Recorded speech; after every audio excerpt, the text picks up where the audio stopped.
Are there laws, either intelligence agencies, that they're not willing to break? Is it basically lawless operation to where you can break any law as long as it accomplishes the task? Well, I think John le Carré, give his pen name, was talking about his early recruitment into British intelligence.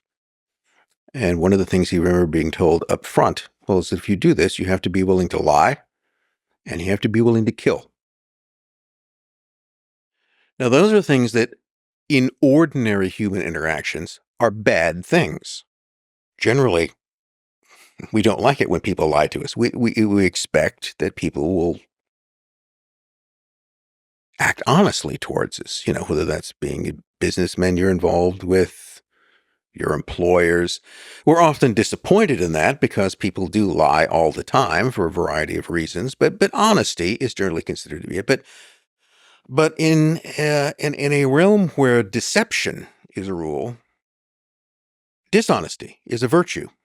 To be good at that, to be able to lie convincingly is good. It's one of the things you need to do. And killing also is generally frowned upon. Put people in prison for that. They're otherwise executed. But in certain circumstances, killing is one of those things that you need to be able to do. So what he felt he was being told in that case is that, once you enter this realm, the same sort of moral rules that apply in general British society do not apply. And if you're squeamish about it, you won't fit in. You have to be able to do those things. I wonder how often those intelligence agencies in the 20th century, and of course, the natural question extending it to the 21st century, how often they go to the assassination, how often they go to the kill part of that versus just the espionage. Let's take an example from American intelligence, from the CIA, 1950s, 1960s into the 1970s, MKUltra. That is a secret program which was involved with what is generally categorized as mind control, which really means messing with people's heads.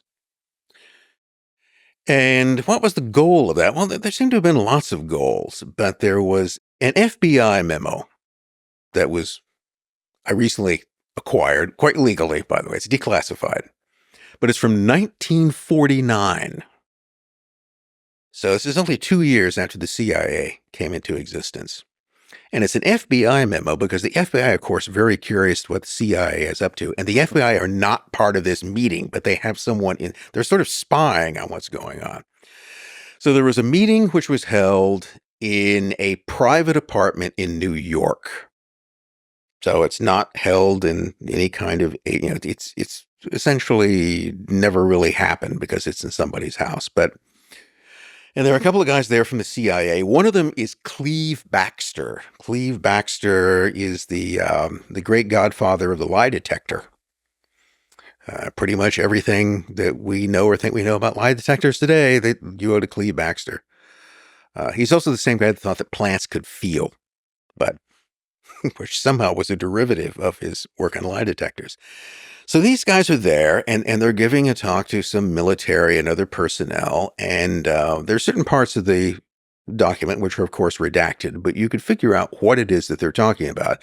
And they're talking about hypnotic suggestion and all the wonderful things that you can potentially do with hypnotic suggestion. And two of the things they note is that one of the things we could potentially do is erase memories from people's minds and implant false memories. That would be really keen to do that. Just imagine how that would be done. So here to me is the interesting point. They're talking about this in 1949. MKUltra does not come along until really 1953, although there are all sorts of, artichoke and others. Everything is sort of leading up to that. It's simply an elaboration of programs that were already there. I don't think that it ultimately matters whether you can implant memories or erase memories. To me, the important part is they thought they could, and they were going to try to do it. And that eventually is what you find out in the efforts made during the 1950s and 60s through MKUltra, MK Surge, MK Naomi, and all the others that came out. That's one of the things they're working for. And among the few MKUltra era documents that survive, there's that whole question, is that you get someone to put a gun to someone's head and pull the trigger and then not remember it later. Yeah. You could, interestingly enough. So non-direct violence, controlling people's minds at scale, and experimenting with different kinds of ways of doing that.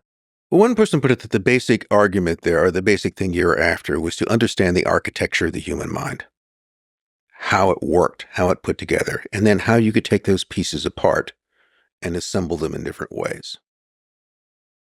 So this is where hypnosis comes in, which is was then still is, fairly spooky thing. Nobody's ever explained to me exactly what it is.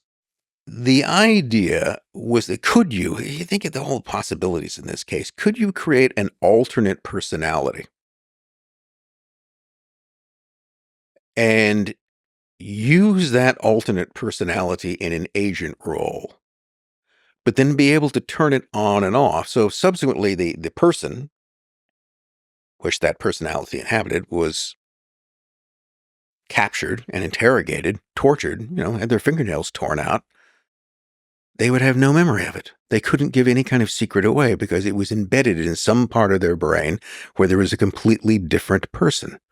I mean, you can just imagine the possibilities that you can dream up. And again, it's not, I think, the question as to whether that is possible or whether it was done. Although I suspect that both of those are true, but that you would try to do it. Then imagine the mischief that comes out of that. And one of the big complaints from a legal standpoint about MKUltra and the rest is that you were having medical experiments, essentially, being carried out on people without their knowledge and against their will, which is, a no-no. Yeah, the fact that you're willing to do medical experiments says something about what you're willing to do. And I'm sure that same spirit, innovative spirit, persists to this day. And maybe less so, I hope less so in the United States, but probably in other intelligence agencies in the world. Well, one thing that was learned, and the reason why most MKUltra and similar records were destroyed on order in the early 70s, around the time the CIA became under a certain amount of scrutiny. The mid-70s were not a good time for the agency because you had the church committee breathing down their neck. You had all of these assassins. People were asking lots of questions. And so you need to dump this stuff because there's all kinds of, because you were committing crimes against American citizens. So let's eradicate it. And the important lesson to be learned is that never do this type of thing again, where at least in any way in which the agency's direct fingerprints are placed on it. You can pay people. You can subsidize research.